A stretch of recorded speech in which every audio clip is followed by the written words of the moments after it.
Huzik Kutila na thabak tawradawni Kutila na batine haijing kharai numta lana gadabani haijing kharai do masi waroi pot numisida pulap samjala tawni sel chandanabani chado thakto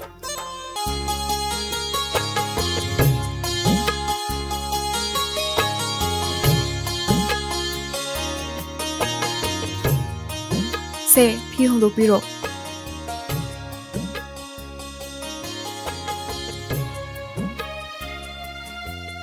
Phi do hongdokpiro Ai SP na aruba thaba amgi kaure ai hoje mu chataba yaroi Kaino haisibo Hojikbu kamaina office atoino Chatpe yaroi aruba case amagi kaurakpane Phana la ama kaurasune ngasidi chatpa suya yar chatragana ai asi ka da lera E karige nangna miyam mamang ikaiba pibagi Aina karaida ikaiba pirino lei hukpubu laktana nungsila adana sumaina phajana hukpa keidogeba khangde ai manu boida tumoroni Ngai kho haba chalage ai ikai manana tawkhibane haba yare ai lale haba lale haraga te yara draba aigi manaba singdugi mamang di ikaiba piba masana yadaba no pi pharaga lowai tapta aibu ikaiba piba sa thado asda ngai kho thado ai lale habane me nang lale haraga te yaga dro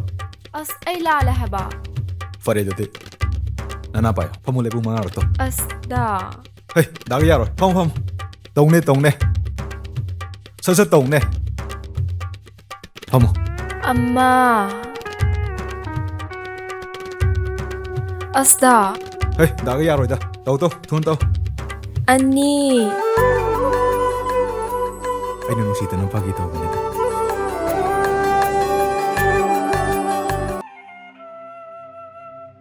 khangde da yohenba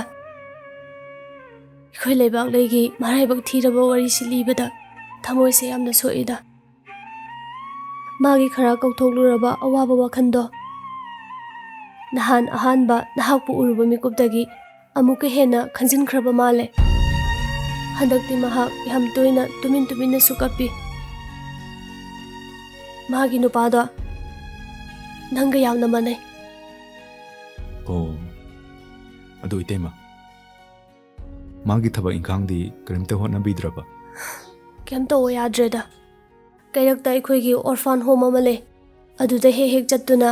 angang sing senaraga laikhre ima nini na ungta lao hai hobane kari oira jano ne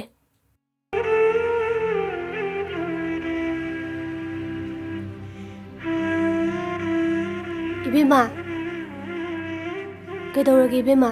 as inama ta sau su halakte phone su chatte home dai su phone manam toksale ta sau dubu kai chakrino as contractor amala aga ne sagi ngune na pur chakhibani ne as adudi kamai tawdu bainama ado nang yuhen bagoi na chaminaruro ai hairuragi ko as kai dino dainama yami kaise he kaidobai kai doino ne asukuina loinarasibu ado nang loisiluro ai hairuragi ko